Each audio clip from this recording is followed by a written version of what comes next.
საქართველოს ისტორია რაინდობის პათოსით იმართებოდა ყოველთვის. რაინდობა ჩვენი ეროვნული პროფილის შნოიანი ხაზულია. ვაღმერთებთ სიცოცხლეს. ქართველისათვის სიცოცხლე პრომეთეული თავნებობაა, საფრთხე და არათვისება. ხალხური ლეგენდა გვიყვება. როდესაც სამყაროს შემოქმედი სამოსახლო მიწებს არიგებდა, ქართველებს ლხინი ჰქონდათ გამართული და კრებაზე დააგვიანდათ. ღმერთი სადღეგრძელოს სვავდითო. ლახ ქართველებს უფალმა ვეღარ აწყენინა და მათ თავისთვის შემონახული მიწა უსაჩუქრა, ღვთიური, ორზღვაშუა მოქცეული, აზვირთებული მდინარეებით, კლდეებითა და ტყეებით, მოსავლით მდიდარი. მსოფლიოში ცნობილი 4000 ვაზის ჯიშიდან 525 ქართულია. ქვევრის ღვინის დაყენების ქართულ ტრადიციულ მეთოდს იუნესკოს არამატერიალური კულტურული მემკვიდრეობის ძეგლის სტატუსი მიენიჭა. საქართველოს ტერიტორიაზე 8000 წლის წინანდელ ქვევრში აღმოჩენილი ღვინის ქიმიური ნალექი გინესის რეკორდების წიგნში შევიდა როგორც მსოფლიოში უძველესი ღვინო. ვანის არქეოლოგიურმა გათხრებმა სამყაროს ბრინჯაოს ხანის პატარა პერსონაჟი გააცნო. ეს თამადაა სარიტუალო და საოჯახო სუფრის წინამძღოლი, რომელიც წარმოთქვამს მაგიურ ტექსტებს, ანუ სადღეგრძელოებს, ინარჩუნებს ქართული სუფრის ტრადიციას, რომელიც რჩება პოეტური და მუსიკალური თავშეღრის ადგილად. იგებო, ჩვენს გამარჯვებას გავუმარჯვებთ!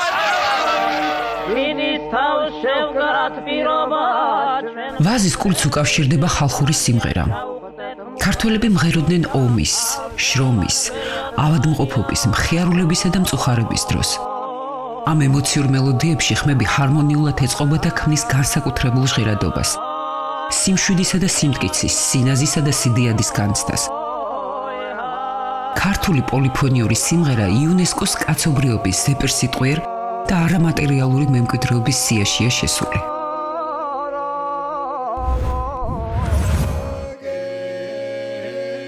ცივილიზაციის ახალი ეპოქა, ქრისტიანობა საქართველოში კაბადოკიელმა ქალწულმა ნინომ ვაზის ჯვარით შემოიტანა. 324 წლიდან ქრისტიანობა ქვეყნის ოფიციალურ რელიგიად გამოცხადდა. მეხუთე საუკუნიდან დღემდე საქართველო დამოუკიდებელი ავტოკეფალური სახელმწიფოა. ეკლესიის სულიერი წინამძღოლი კათალიკოს პატრიარქია. წირვა-ლოცვა ქართულ ენაზე აღევლინება.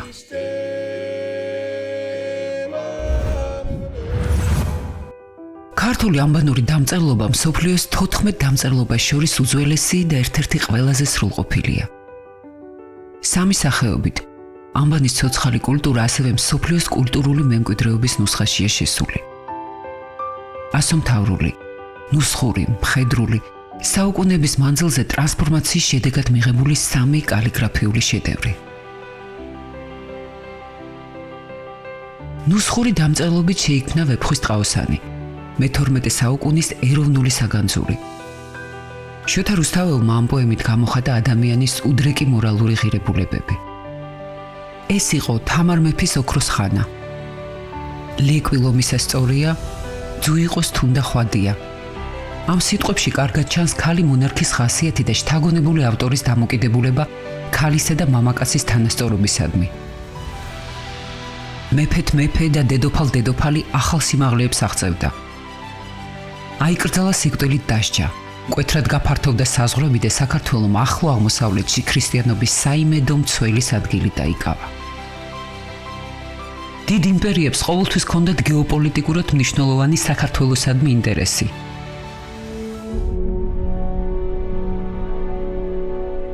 მტრისგან თავდაცვის მემატიანეა კავკასიის მთებს შერწყმული ქართული არქიტექტურის ნიმუში სვანური კოშკი.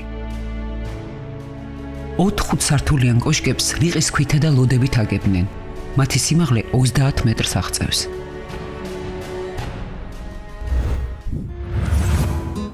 ქართული კინო არის სრულიად უნიკალური ფენომენი, ცოცხალი, ფილოსოფიურად შთაგონებული, ძალიან ბრძენი, ბავშვური. იქ არის ყველაფერი, რასაც შეუძლია ამატიროს. მე კიდევ ვიტყოდი, რომ ჩემი ატირება არ არის მარტივი საქმე. წერდა ფედერიკო ფელინი. 1912 წლამდე არც ერთ ქვეყანაში საზოგადო მოღვაწეზე ფილმი არ გადაუღიათ. ნოვატორმა ვასილ ამაშუკელმა ხალხის საყვარელ პოეტზე მხატვრულად გააზრებული დოკუმენტური ფილმი გადაიღო. ეს იყო პირველი ქართული კინო. ბოლშევიკური ცენზურის მიღმა დაიწყო ქართული კინოს თხრობითი პოეტური ენის და ჟანრული სისტემის ჩამოყალიბება. პირველი ქართული მხატვრული ფილმი ქრისტინე თეატრისა და კინოს რეჟისორს ალექსანდრე წუწუნავას ეკუთვნის. მას მოჰყვა შედევრები: მიხეილ კალატოზიშვილის ჯიმშვანთე, ნიკოლოზ შინგელაიას ელისო, კოტე მარჯანიშვილის სამანიშვილის დედინაცვალე, კოტე მიქაბერიძის ფილმი ჩემი ბებია, რომელიც სატირულად ასახავს საბჭოთა ბიუროკრატიის აბსურდულობას და თანამედროვეობას არ კარგავს დღევანდელი მსოფლიო ბიუროკრატიის ფონზე.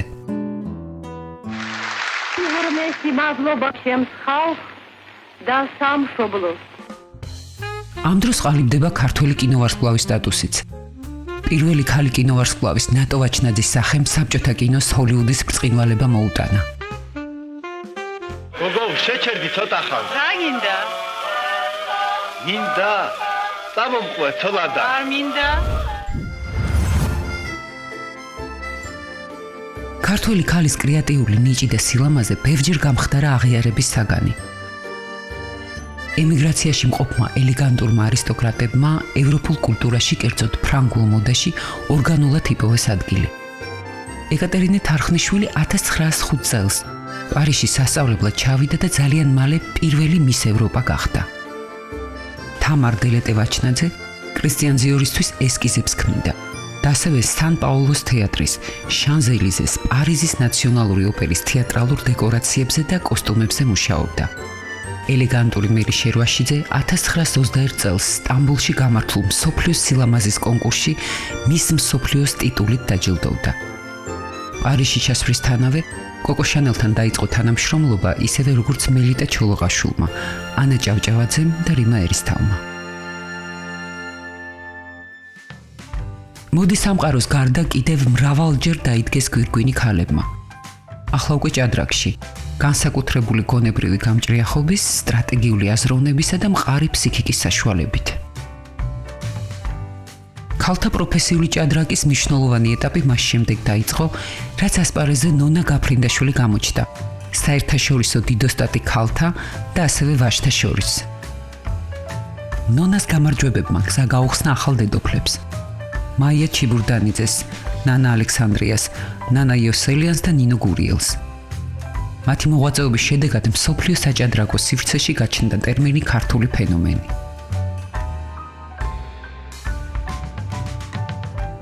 ოცდაათიან წლებში თეატრს განსაკუთრებული მნიშვნელობა ჰქონდა იდენტობის გადარჩენისთვის. ქართული თეატრის დამფუძნებელმა კოტე მარჯანიშვილმა სცენოგრაფ მხატვრად ახალგაზრდა პეტრე ოცხელი მოიწვია. მასშტაბური აზროვნების მხატვრული ღირებულებებით ოცხელმა მხოლოდ 9 სეზონის განმავლობაში შექმნა დეკორაციის და კოსტუმის ნოვატორული ესკიზები. სამგანზომილებიანი სცენური სივრცე, გეომეტრიული ფორმის კონსტრუქციები, ქართული ტიპაჟები ნაციონალური ტანსაცმლის ელემენტებით. ოცხელმა საფუძველი ჩაუყარა ქართულ ავანგარდისტულ ხელოვნებასა და მოდერნისტულ თეატრალურ მხატვრობას.